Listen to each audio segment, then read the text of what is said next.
Hi friends, welcome back to my channel. Today I am ready with part 4 of the lesson, Madam Rides the Bus. Shall we start friends? Let's get started. Won't your mother be looking for you? The conductor asked when he gave the girl her ticket. So this refers to the conversation between Valli and the conductor. The conductor asked Valli whether her mother would be looking for her, whether her mother would be searching for Valli. Here looking for means searching for. No, no one will be looking for me, she said. So Valli replied that nobody would be looking for her. The bus started and again they were the same wonderful sights. So remember now this is the return journey from the town to the village, and Valli is enjoying the same sights which she experienced when she started off to the town. So she was enjoying all the sights. Valli was not bored in the slightest and greeted everything with the same excitement she had felt the first time. So Valli was, she's very curious and she loved to undertake the bus journey. As she's, taking up the bus journey for the first time, she's quite excited on her return journey from the town to the village. But suddenly she saw a young cow laying dead by the roadside, just where it had been struck by some fast moving vehicle. Now suddenly, out of all this, see, Valli again resumed the return journey, and she was enjoying the sights sitting by the window seat, and she was quite excited to see the same sights. But suddenly, she saw a cow laying by the roadside, and it was dead. It was hit by some fast moving vehicle. Then Valli asked the conductor, "Isn't it the same cow that ran in front of the bus on our trip to town?"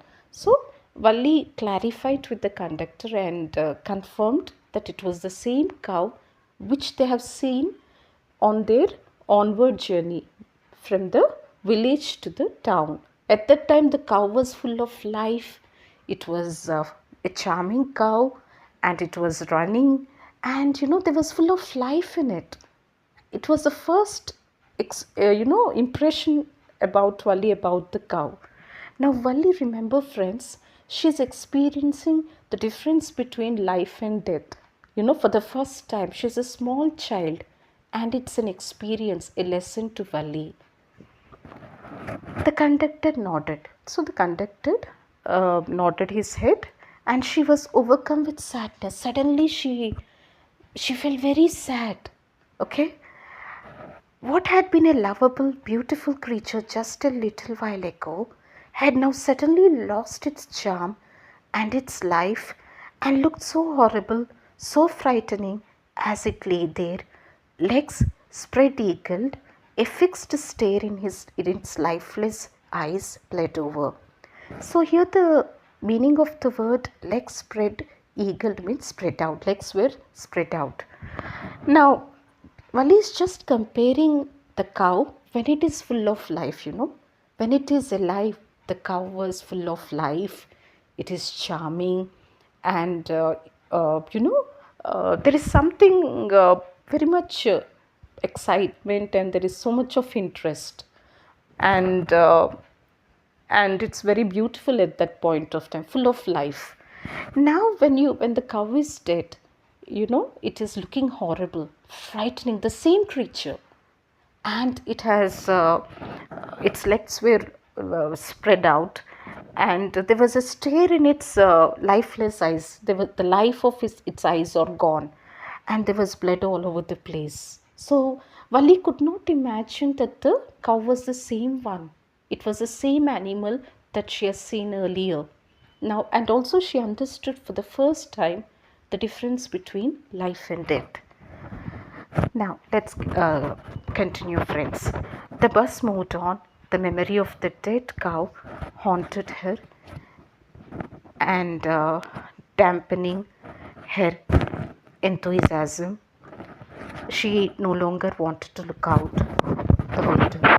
Now earlier she was excited, she never felt bored looking out at the window. But now the sight of the dead cow dampened her spirit, reduced her excitement, and she no longer wants to look out of the window. Remember, she's a small child, she's traveling alone. So, that effect is there on her. The first time she is experiencing the pain of a dead creature, she experienced the difference between life and death, and it is very difficult for a small child to undergo this experience.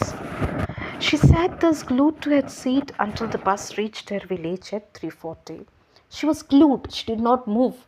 She did not, reach out for anything. She was just glued, sat where she was, and the bus reached her village at 3:40.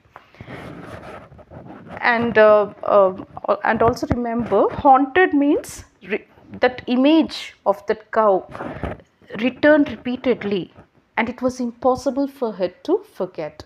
Okay, this was haunting her. The image of the cow was haunting her till she reached the destination. She stood up and stretched herself.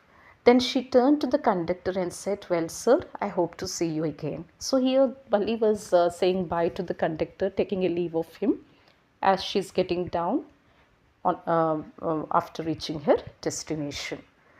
And "Okay, madam," he answered her, smiling, "whenever you feel like a bus ride, come and join us, and don't forget to bring your fare."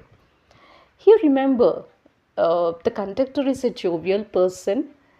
He likes to joke a lot, and he cracks jokes. So he calls Valli madam.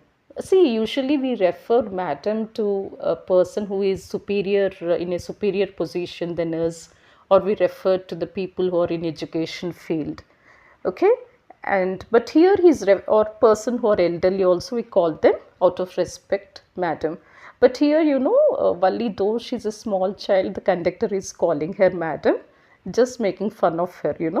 So whenever you feel like a bus ride, whenever you feel like taking a bus ride, come and join us, and don't forget to bring your fare, because he is making fun of Valli again. See, Valli is an independent child. She does not take help. She does not ask others for any money or any help at all. So he is reminding Valli to get her own fare whenever she wants to take up the bus journey. She laughed. So Valli was, she enjoyed it, whatever the conductor said, and jumped down from the bus.